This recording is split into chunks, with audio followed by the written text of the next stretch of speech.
to never stop reading the Bible. So let's start with Psalm 26.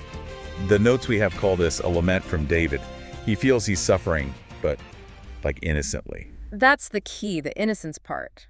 He's really pleading his case to God based on his integrity, his righteousness. He's drawing a line, isn't he, between himself and the wicked. Exactly. He's saying, I've walked in integrity, and asking God to treat him differently because of that loyalty. And there's that longing mentioned too, that deep desire just to be in God's house, near him. Yeah, it's not just about getting away from trouble. It's about getting closer to God's presence, connection. Okay, then we hit Psalm 27. Our material suggests this might be from Absalom's rebellion, a time of real crisis. Very likely. I mean, he talks about an army besieging him. It sounds terrifying. But the opening line, "The Lord is my light and my salvation, whom shall I fear?" That's quite a statement. It really is. It's a powerful declaration of faith right in the middle of the fear. He's not denying the threat, but he's declaring God is greater. Still, though, the vulnerability is there. He's crying out, asking God not to turn away, not to abandon him. Right, and that's so human, isn't it? Even with strong faith, you still have that desperate need for God's presence, for reassurance, and it ends with praise for God's goodness. So faith anchors the response, even if it doesn't remove the struggle itself. Well put, yeah. Now, Psalm 28, also linked perhaps to Absalom, but maybe later. The material points to a shift here. He's dealing with the consequences of his own sin.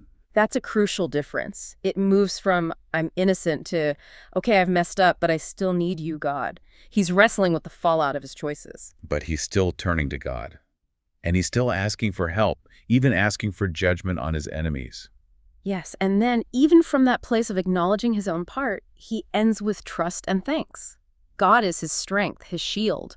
It's like he's saying, you helped me before, I trust you'll help me now. Even knowing his own failures. That's powerful, God's faithfulness despite us. Exactly, a reaffirmation of God's reliable strength. Then, wow, Psalm 29.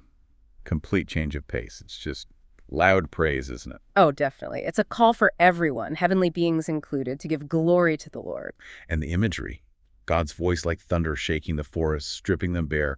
You really feel the power. Yeah, it's cosmic. God is the king over creation, commanding the natural world. King over the flood, even. Right. And the point seems to be that this incredibly powerful God is the one who gives strength to his people and peace. It moves from personal need to God's universal power benefiting his own. Okay, and finally, Psalm 30. This feels like looking back, doesn't it? Thanksgiving, praise, from later in David's life. Yeah, full of gratitude. The title connects it to dedicating the temple, so maybe a public song of thanks. Reflecting on God's protection, answered prayers.